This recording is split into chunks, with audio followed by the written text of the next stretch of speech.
Welcome back to Full Count Podcast. We got all three of us here today. We're about to get into it about the stock market, economics, and Mamdani cursing the Mets. So we'll get right into it straight away.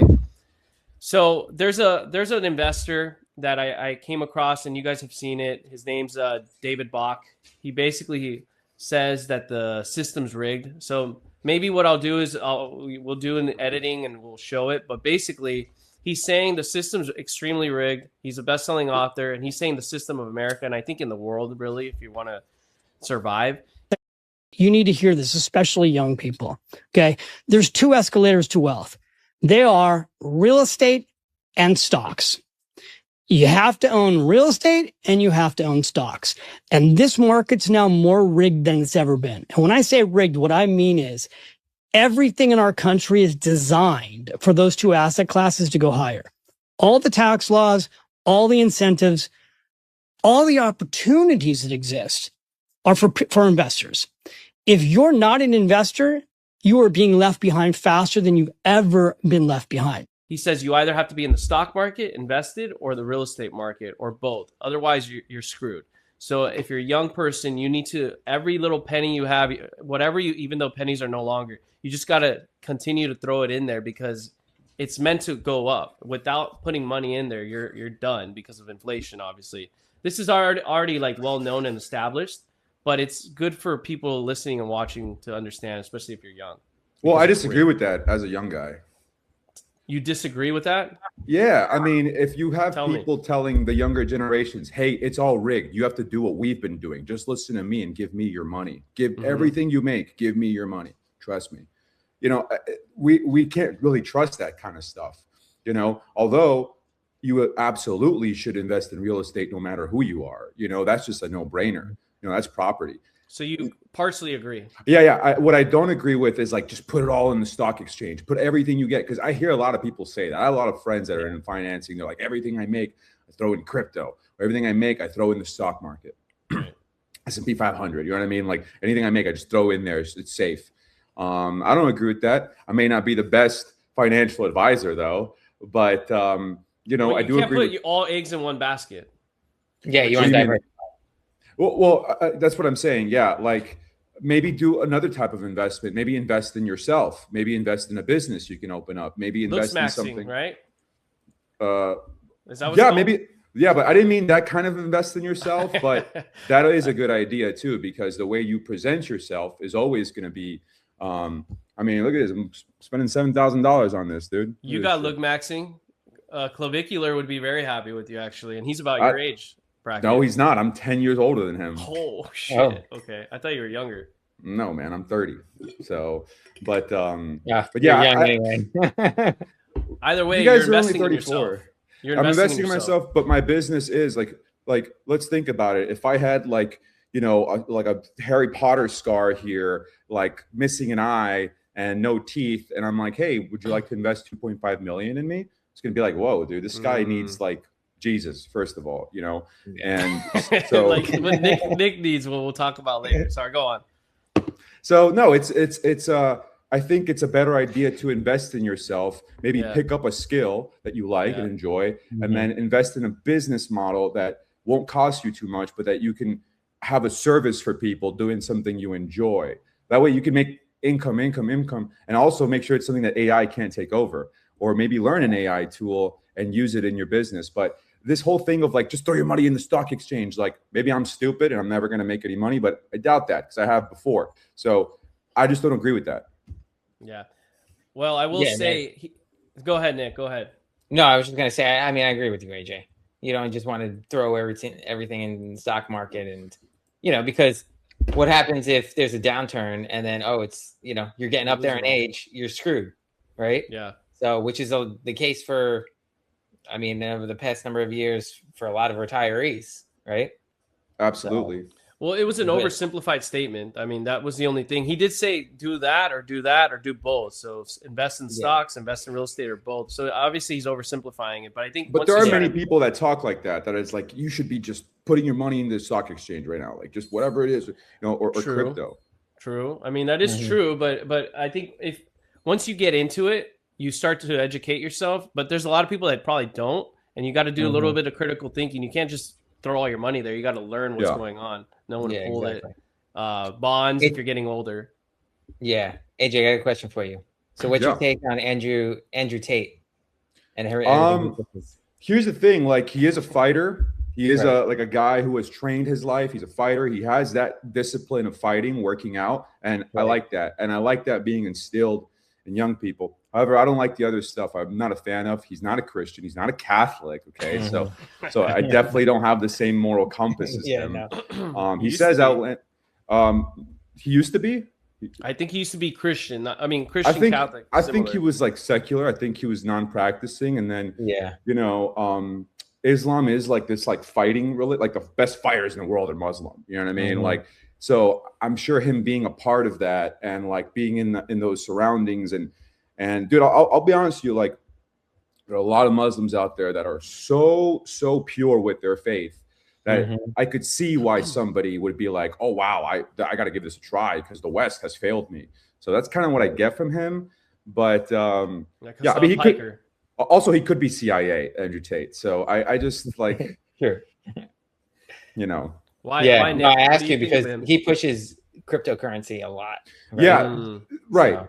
So I don't like that at all. Anybody with a crypto, I mean, Trump pushes his crypto coin. You know, like I'm not a fan of all these. Guess what? That's not his idea. That's the people that control him pushing that. But we don't have to get into that. But that's what I'm saying. Anybody pushing these crypto things, it's a scam. If you're going to invest in crypto, I think if the best case is Bitcoin, most likely. Yeah, definitely. Because there's so many shit coins out there, you know. But what was the usage of crypto of Bitcoin originally? What was it used for originally? It was so that you can't track your payments, right? So you can't. This is like decentralized. But that's gone now. Everybody can track anything you're doing with your Bitcoin now that the banks have centralized banking on cryptocurrency, right? And they're buying all this Bitcoin. The only not yet, but yes and no. What you're saying is factual, but it's still exclusive where your privacy is still there. But AI is going to uncover all of it. Well, not only that, but think about it. These apps that I have or that you have, anybody has that I'm trading you crypto, that's all information that's going to be true. I'm not saying I'm trying to buy anything crazy, but that was the original usage for cryptocurrency and so not to say anything crazy, but who had all the cryptocurrency when it blew up, right?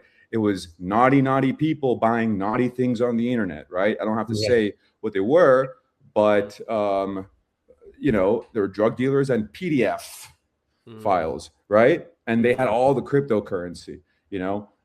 So the only real coin that still does that to this day, and this is out of the mouth of John McAfee, okay, is Monero. That's great. Yeah, Monero is the only one that is still decentralized. I don't know what that is. That's his coin that he talked about? No, it's not his coin, but it's a cryptocurrency. And you know, I did look into it. You can't buy him. You can't buy Monero on like Coinbase or any of these like, you know, maybe now you can. And it's worthless then. I mean, it's not if you're looking for something that can't track you, which was what cryptocurrency was for. So it kind of looks on another planet. John McAfee was on another planet in a good way and bad way. I mean, he had some issues too. Some people think he's not dead. I'm pretty sure he's dead. Pretty sure. Andrew? Yeah, I mean, it just doesn't make any sense that he could live that long with all the stuff he was saying, you know? In any case, though, because the S&P 500 it's at all-time highs, even though the Strait of Hormuz is now closed again, it's open again, closed again, and the stock market is like used to all this now. They're used to, normally there would be some variation on the downside, but now it's like they don't really know what the answer is, so nothing's really moving in terms on the downside, even though it's closed right now. But eventually, I think it could go down. But the fact that we're at an all-time high when this war is going on and all this is going on is just kind of incredible to me. And that's why I think, like you were saying, AJ, it's important to invest in stocks. I mean, it's important to invest in other things besides the stock market. But the system, going back to all that, the system does require, I mean, this nation is capitalistic. It's all about owning equity, owning property, having title to something that you own. And the market will drive it up no matter what you do. The political system is going to drive it up, so you might as well invest. It's just a matter of when it's going to hit rock bottom. And there was a cool statistic, by the way. Let me read it off to you in a second if I can find it on here. Give me one moment. Okay. Tom Lee, who's an investor of some sort, well-known guy. According to some data, the stock market adjusts within 10% of duration of a war taking place. So who knows how long the Iranian war is going to take place. But he's basically saying it adjusts within 10% of that time frame where it'll hit the rock bottom based on historical data. And in World War II, that was almost a 5-year war. Within 5 months of the World War II time period when it first started, it bottomed within 5 months. And then after that, just trajectory up. So my point is, maybe at the bottom of this situation of Iran with the stock market, it's just all going to go up from here. Maybe it'll have variations, but it'll still keep going up, which is interesting to me. And the stock market adjusts pretty quickly. Within the first 10% of the entire duration of a war, the stock market usually bottoms. So, World War II was almost 5 years, and the market bottomed 5 months into that war. So I do think, as bad as March was, we've probably seen a big part of that adjustment. And now I think the risk reward is quite good for Tom Lee. He's the one that said it. Yeah, but so, okay, if it started, 3 weeks ago now, something like that, right? Well, no, like a month. No, like 2 months ago, the whole Iranian I would war. say almost 2 months ago. 2 months? Yeah. Okay, so 2 months ago. Now it's at an all-time high. That's if you don't want to count the assassination of Soleimani. That was 2 months ago.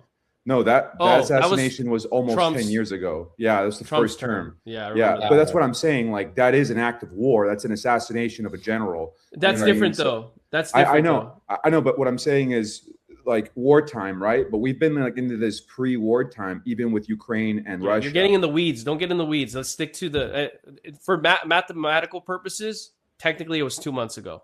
I'm going to let Nick finish, but I'll tell you why I bring that up in a second. No, I understand why, but I would love to hear. But go ahead, Nick.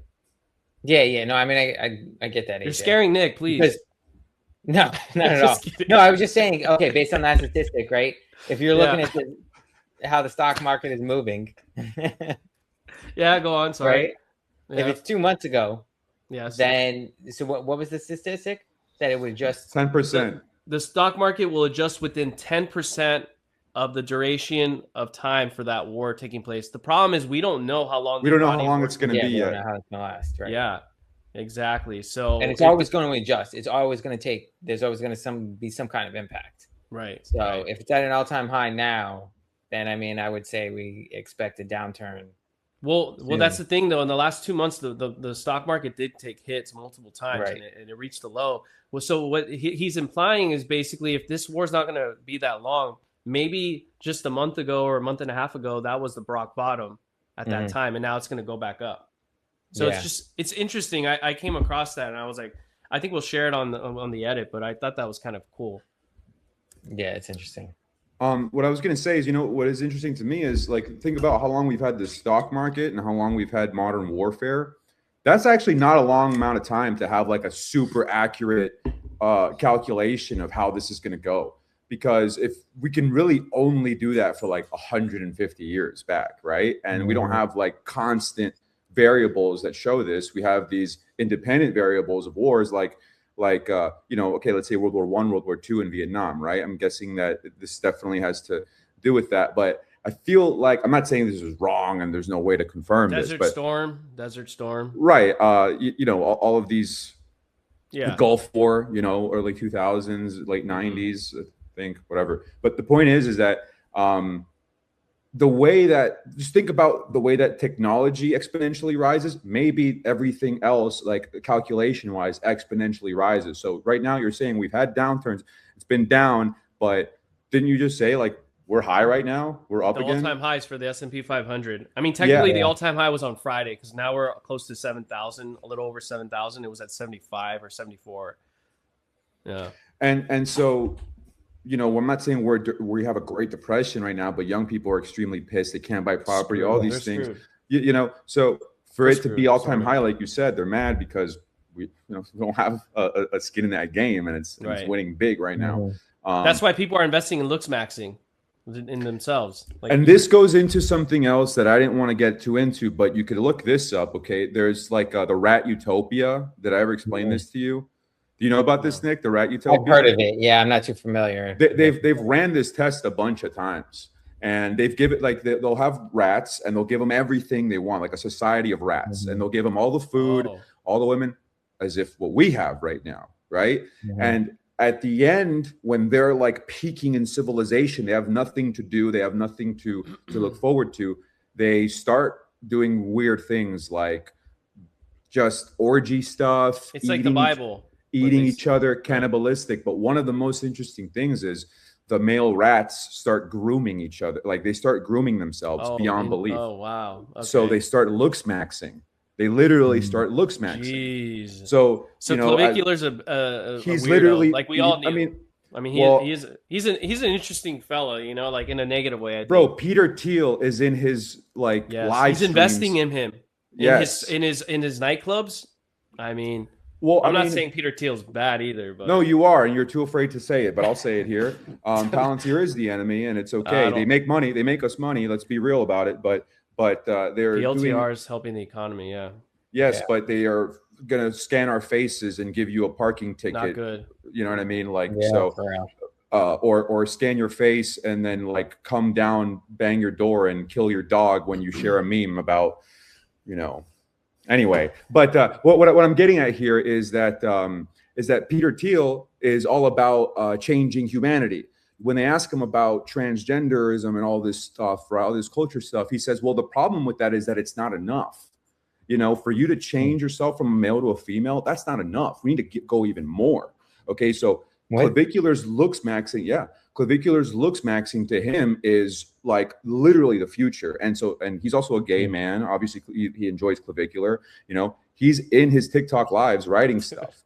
You know, well, I mean, he's a gay man. He's married to a dude, bro. He's openly gay. I know. But I mean, he's whatever. Anyways, interesting. Very, very interesting. That is actually a great analogy about the. I think he's a super interesting individual, Peter Thiel. You know, like personally, you know, people want to talk all this shit they want and stuff, but you know, Stalin is an interesting individual. Do you understand what I'm saying? Like people are interesting, and that is a genius. You're sounding like someone we know, but I mean we know of, but yes. Who are you? Oh. So let's move on to Mamdani. Wait, hold on. I think to touch on something else about that, right? Basically everybody in our generation is struggling right now, right? But the stock market's at an all-time high. And I know, Andrew, you and I were talking about this a little bit before, right? Was that, okay, the stock market's at an all-time high. All these companies are doing great. But then you have all these layoffs and everybody, you know, in our age group, our generation before, generation after are struggling. And I mean, I think a big part of that, I think most of us know a big part of that is because of AI, right? They're laying off all these people. So people don't have jobs. They're not being paid. They're struggling. Everything's expensive. But all these companies are profiting double time, triple time off of that, quadruple time off of that, because they're not having to pay people. They're saving money using AI, and they're charging astronomical amounts of money for all of these different things. And I'm assuming by AJ's face, Andrew, stop getting nervous, dude. Andrew's getting nervous, dude. Dude, I'm just gonna say the biggest expense for a company is labor, the employees. So that's of course why they're gonna. That's why the shareholders are happy, and that's why the stock keeps going up. So that's my point. If you're gonna be if you as an individual are kind of like feeling like you're screwed, even though I think there's always hope, you should invest in these companies. They may screw you, but at least if you have your dollar in that, you go up with those shareholders. But think about what you just said. Like we're all struggling, and we're all kind of kneeling and bending the knee down to capitalism and making sure that money keeps flowing and flowing and flowing. No, but this is important because who's the first? I mean, I'm just quoting scripture here, okay? It is easier for a camel to enter the eye of a needle than for a rich man to enter the kingdom of heaven. So I tend not to forget those things. We have to base our morality on God first and then the country second. Like I'm not, I am loyal to this country. It's the only country I've ever lived in. but I'm not going to be loyal to a country before God. And so that's the first thing. The second thing is the second thing is that, you know, we are kind of being, for the last 150 years, we have been kind of pivoting the religious aspect of this country. Instead of putting God first, we put money first. That sounds to me like a different religion, not like a Christian-based country. So, you know, when I say I'm not a socialist, dude, you know, but you sound like one for a minute, but I personally know you're not. Yeah, I mean, you know, I'm not. But it's funny that the people around, if you talk this way, they're like, "Oh, socialist, libtard, whatever you say." And it's like, sorry, I'm just quoting Christ, I guess the first libtard. You know what I mean? Like, you know, obviously not the way that we know it as, but yeah. Oh, the other thing I was going to say, what Nick said, that's a huge topic, dude. We're living in the age of mass layoffs. Okay, this is Amazon, this is Microsoft, Activision, Blizzard. You know, yesterday I was on set helping a buddy of mine, and he had a friend helping him too. Nice guy. And I started talking. I'm like, "What do you do?" He's like, "Oh, I've been unemployed for 2 years." And I was like, "Oh, wow, okay. So what do you do now?" And he's like, "Oh, I'm getting my pilot's license." He's a really good guy. I was like, "Oh, that's very interesting. Very smart guy." And he told me, "I used to work at Activision and I got laid off." And I was like, "Damn, dude." And I've always heard about the Activision layoffs, but then to meet somebody personally, especially this week when I kept hearing about like the age of mass layoffs, Tim Dillon just did a whole episode on this. You know, so it's a very timely topic right now. Tim Dillon's great. Oh, it is 100%. How he breaks everything down. And it's either. I was just gonna go ahead, Nick. Sorry. No, what were you saying, Andrew? Go ahead. I was just gonna say, no, I totally get your point, because this country was founded on the principles of, you know, pursuit of happiness, basically freedom, John Locke, right? But at the same time, in order for a country to remain at the top, right, it requires wealth. One way to break a country apart is obviously civil wars, but that leads to bankruptcy of the nation. So there's a reason, and I understand why the country wants to be the most wealthiest country on earth. The problem is when your own citizens aren't doing well, and I get that point too. But we're not the most wealthy. We've been in debt for years. Right. If you look at it more so from an actual standpoint, like and we pay enough taxes. We pay enough taxes to be the wealthiest country in the world, but we give a bunch of countries a bunch of billions of dollars, and then you know, put money into all these NGOs around the world. So at the end, but you know what those do? To some degree, it just funnels back to the country. No, it funnels back here. But it is also it spreads the empire, and I say this a lot. And it puts us in debt. We're not an empire. We should be a republic, right? And that's the problem with Rome. Everybody always brings this up. Rome spread too far, and it's like, you know, the people know this. The people that rule over us, they know this, but they don't care because they're making money. You know? Yeah, exactly. Exactly. Yeah, no, totally. I do agree with that, and that's why I think this country is going to become more like Europe, more like Latin America, where you have to have multiple little jobs and schemes and stuff to that regard. I mean, not in the real scheme, but but it's going to be worse, because then there's going to be because then you have the moral and the just whole mindset. No, I don't mean it in a negative way. Money. There's like a song from hip hop. It says like, in order to survive, you got to have a little scheme, but he doesn't mean it like in a negative, like unethical. Oh yeah, no, I know. But a side hustle. You're talking about a side hustle. Side hustle. You have to have multiple just to survive. I mean, well, that's not right. It's not. No, it's not. No, it's terrible. It's terrible. People in Europe and Mexico, they don't like it, and you have to live with your grandparents and parents now. I mean, our generation, not our generation, but our parents and the grandparents, they all own their own homes and had their own families. Now you kind of have to live with your family. Yeah, it's going back to like when our great grandparents, you know, had families, right? And they were in houses for generations. I mean, a lot of cultures still do that. I mean, especially Asian cultures, right? But AJ, I got a question for you. I'm curious in your perspective of what do you think of? I mean, a lot of people our age, some a little older, some a little younger, right, are going back to the whole idea of just, you know, buying some lands, having a homestead, or even creating like a small community where everybody provides for one another. What's your take on that? That's communal. Yeah, I mean, that's the thing. It's like, you know, I think the people living in this current world have to ask themselves a question. Do they want to be part of the world, or do they want to be part of something else? Right. And to be part of the world right now means you're going to live in a big city. We're living in LA or Miami or New York, whatever. And you're going to be part of that society. But if you want to raise your kids somewhere different and have a different experience, then I think that is the move. You know, I grew up with a family that's very, very nice. They were homeschooled and they have a big family. They're very pure-hearted people. Most homeschooled people I know are very pure-hearted people. Some cousins of mine were homeschooled for a while. So I do think there's something there. And then we scold them and we say, oh, they don't know how to socialize. They don't know how to socialize. But really what we're saying is they don't know how to be pieces of shit. They don't know how to lie. They don't know how to get away with lying and surviving in the big city. You know, that's how I ideally want to do that with my friends, have a compound, land, you know, I want to do that. Yeah, I agree. I mean, I'm going to advocate for it 100%. Yeah. Maybe not, you know, preferably with my family first and then like friends as well.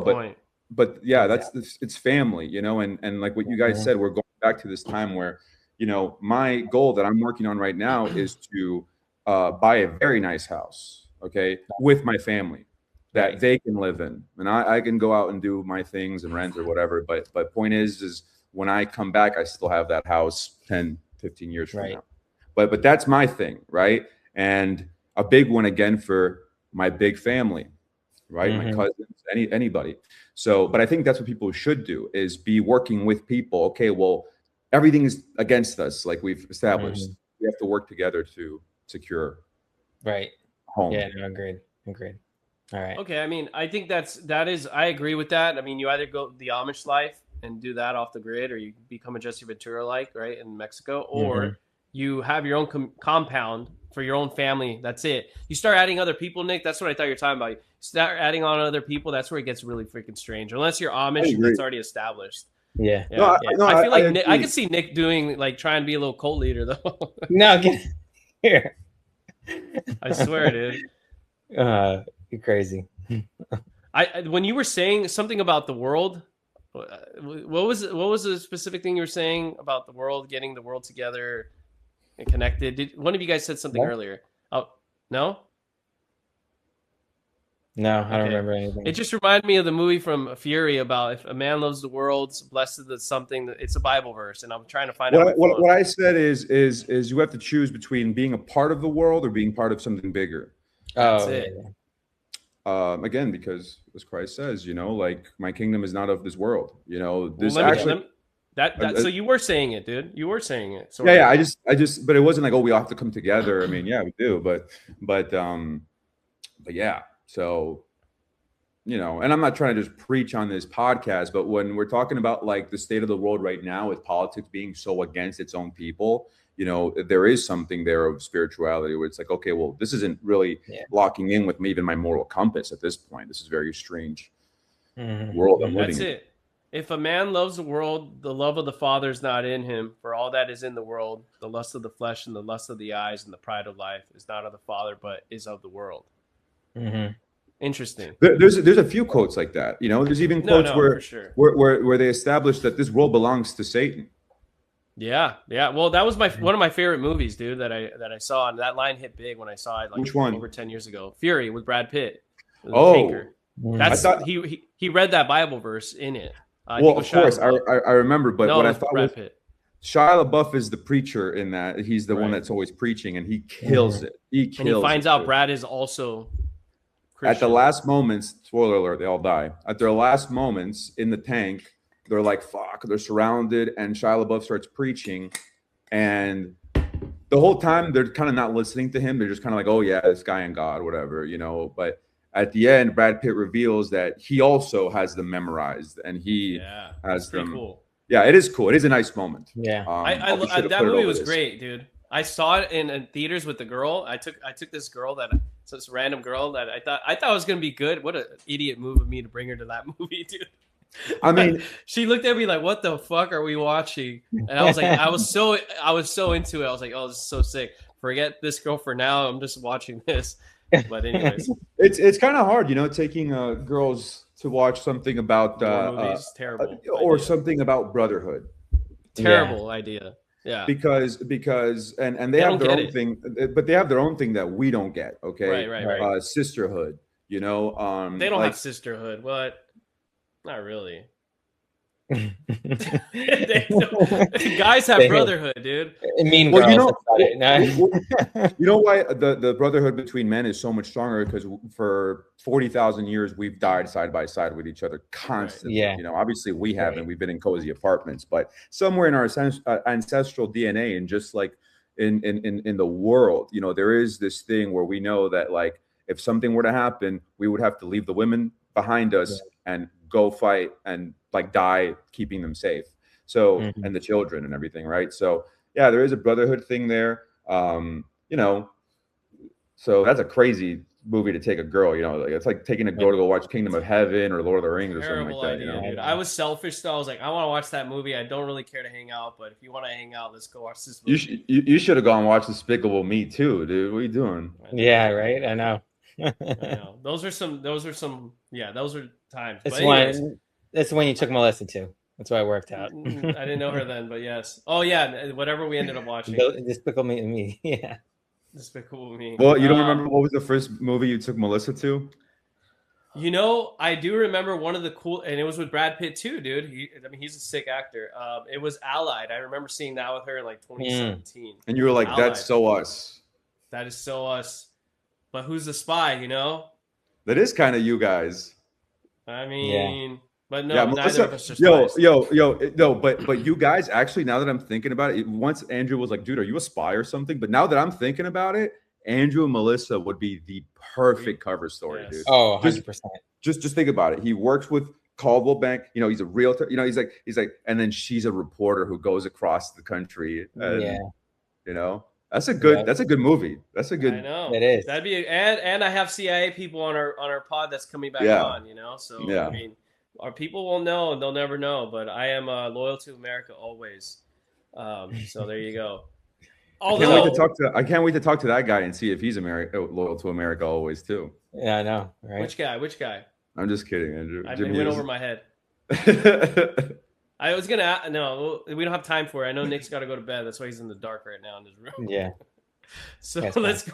Let's move on. A talk show host in New York. His name is Sid Rosenberg, a lifetime Mets fan, is completely distraught with his team. He's so pissed off because of Mamdani cursing the team. Speaking of curses, and essentially, he's now a Yankee fan. He switched it up. He's been a Mets fan all his life. He switched to a Yankee fan because he's so upset that Mamdani came to the stadium, hugged the mascots. Ever since he hugged them, they've lost 10 straight games in a row, which is quite interesting. That is terrible, by the way. And now people are, obviously they're going to win something eventually, but it's kind of funny. I mean, what are your guys' take on Mamdani? I think one of you might be fans. I'm not a fan. Nick, are you a fan? Oh, no. I thought I prefer him over, who was it, Cuomo? Fan. I'm telling you. That preference is not a fan. Yeah. I mean, Cuomo's crazy. I mean, come on, you don't want Cuomo. Yeah, Andrew Cuomo really screwed up during the 2020 era. This is the thing. People are afraid to try something new, and they just keep going into what has been damaging them, So yeah, but a socialist isn't going to help New York. But so if that happens, then we know that, and we don't have to bring motherfuckers like that back ever again. He's not going to destroy. I mean, history tells us all the time doesn't work. But I get your point. I mean, it's like a pendulum. It was always with Andrew Cuomo. It was pretty far that way, anyways, along Mamdani's course. So why would we want him? Mamdani. So Cuomo's this. Mamdani just did this to it. But so why would we want him if he's this flip flopper? That's not what I mean. I mean a pendulum. So Cuomo was already left as it is. Yeah. And then you got Mamdani go even further left. It's not like you go someone right or left to bring it back to the middle. I understand. But what I'm saying is, like, whatever. Point is I don't think the Mets are losing. Yeah, but I don't think that it's because Mamdani hugged him. Obviously not. No, it's just funny, dude. It's just fun to talk shit. Although baseball. Like I just told Nick about like energy and all this stuff. If people are associating Mamdani like hugging the Mets or and they're like, oh fuck Mamdani, they're essentially putting that energy towards the Mets somehow. You know what I'm saying? That is true. So valid. so maybe that's a thing. They have a $385 million payroll, the Mets, and the Dodgers have $413 million. So it's very embarrassing that they spend so much money for the Mets, and now they're at a 10 in a row losing streak. So that's why this guy, Sid Rosenberg, switched teams, which is kind of not ironic. It's just a little strange. It is ironic. It is funny. Sid Rosenberg switched sides when it was losing. It's very funny to me. Yeah. But I think it's more political because he's also a political commentator to some degree, I think, but he's also a sports. So this is essentially so where's he at now? He's with the Dodgers, Yankees, dude. Oh, sorry, yeah. He switched from Yankees. the Mets to the Yankees. Yes. That's like, it's a pond across, bro. They're neighbors, I don't think that's a big deal. No. Nick, tell them the truth. What's the difference between the Mets and the Yankees? Oh, pretty big difference. But they're both New York. Yeah, they're both New York, but Mets is like we say the Mets is minor poor league, Mets, and then Yankees. The Yankees. It's a big deal. So if anything, he made an upgrade. It's like yes, MLB he's doing good, right above decision. Amateur or minor league. So really, that doesn't actually seem too crazy that Sid Rosenberg was like, "Yo, for kind of losing, I think I'm gonna try my bet like in the major league, like the bigger guys. I think I'm gonna 100% put my money there. Yeah, there's nothing wrong with that in my book. That makes perfect sense. All right, there you go, Sid Rosenberg. Good man. Thank you for joining the dark side, the evil dark side, which is what the Yankees are known for. And now the Dodgers are the dark side. Just FYI. Yeah, it's transitioning. Mm-hmm. Did the Dodgers lose last week? I think they're on the best run since 20 something, 27. I thought I saw 1977 maybe. Really, they're on the best run. I think so. Since 1977 or 1927. This is as of like 3 days ago. So I don't know if they recently lost. I know Edwin Diaz, the pitcher they just brought on from the Mets, actually just got injured on the IL list. So I don't know. Maybe that Mamdani effect is starting to take down the other Mets players. Oh my gosh, dude. That would be nuts if that's what's going on. Yeah. It's like JD Vance breaking the trophy and then killing the Pope. Yeah. Dude, yes. I know. People joke about that too. Yeah. And then destroying the Iran negotiations. I'm just saying, like, people associate Pakistan? these. Yeah. People associate, like, bad omens. You know what I mean? Like, right. And then what was it you were saying about Obama sitting with Mamdani? Yeah, people were making fun because, like, there's a very cute picture of Obama, and Mamdani. Yeah, reading to children, and Mamdani's Muslim or whatever. But, as cool as Obama was, he's like the Grim Reaper of the Middle East. I think only Donald Trump now has done maybe as much damage or way more, right? But, like Clinton wasn't really like that. Bush had the Iraq War, but, we didn't have drone technology like that back then. So, Obama was drone striking weddings, like funerals, all these things. And, That's it's just to say though, because it's him. Yeah, because he's so cool, He is cool. I mean, he speaks really cool. I mean, he's not cool for what he's done, but he's got swag. That's what a politician is. That's what Trump is too. Like Gavin Newsom is cool because Gavin Newsom's super cool. He's American Psycho cool. You know what I mean? He's like cool, super cool. He is a bad dude. He's a cool guy. Obama's a super cool guy. Clinton, aside from the island, arguably a cool freaking guy. You know what I mean? Played the saxophone for us, and we were all like, "Wow!" Even as a kid, I remember seeing that and being like, "Wow." Clinton? You didn't know Clinton played the saxophone live? No. Yeah. No. Do you remember that? lying? Yeah. No. Do you remember that, Nick? Are you serious? Yeah, I do. He went on stage and played the saxophone. That's pretty badass. Yeah. He also helped the CIA bring in smuggled drugs into Arkansas as well. But anyway. And then Bush, when he said a certain term, and he goes, "Now let me hit this drive of golf," and that was by the way. He goes something about like Saddam Hussein cannot have weapons and something like that, right? Now watch me hit this drive. Yeah, and that was great, dude. I mean, not good, but good and funny. There's also, my history teacher was like kind of like he wasn't Republican, he was like anti-Bush, I remember, but he was like, but I gotta hand it to Bush, like he's got reflexes, like you ever seen the shoe? You ever seen that video of the guy throwing two shoes at Bush and he like dodges? He's like doing. And hey, Bush was cool too, sort of. He was. What is he doing now? Well, dude, I was talking about that today. Like, you can't choose what family you're born into, and you can't choose what kind of culture and what religious aspects your family has, and then you think that's normal, right? So George Bush, at the end of the day, like, Noriega, you look this up, said, I have video of Bush Jr., little Bush, doing cocaine and partying in one of the islands around here in Panama. Became this whole big deal, because that's what George Bush liked to do. He liked to fucking party. He's this like bro, but he was a part of Skull and Bones, which I believe let's not get into that. John Kerry was as well. But anyway, Kerry was. David, why? Yeah, this is supposed to be baseball and business, but business involves politics. So unfortunately, that's why we have to touch on this bullshit. Yeah, and I don't know too much about business or baseball, so. Yeah, so that's why you kind of revert us back to that. No, but cool. We're talking about we're talking about the personality aspects these guys have, and obviously Trump has a lot of personality. He's got a lot of personality, all right? Yeah, I mean, absolutely. They have uniqueness. They have a unique. That's why they're presidents. Even Biden, as the clone that he is, like Biden as like the old droid that he is. Do you remember that video of him like being asked a question by somebody? He's like, "Look here, fat." He like calls a guy like fat. He's like, "Look here, fat. Look here, fat." You know what I mean? Come on, man. Yeah. And his aviator glasses are pretty sick. Yeah, Dark Biden.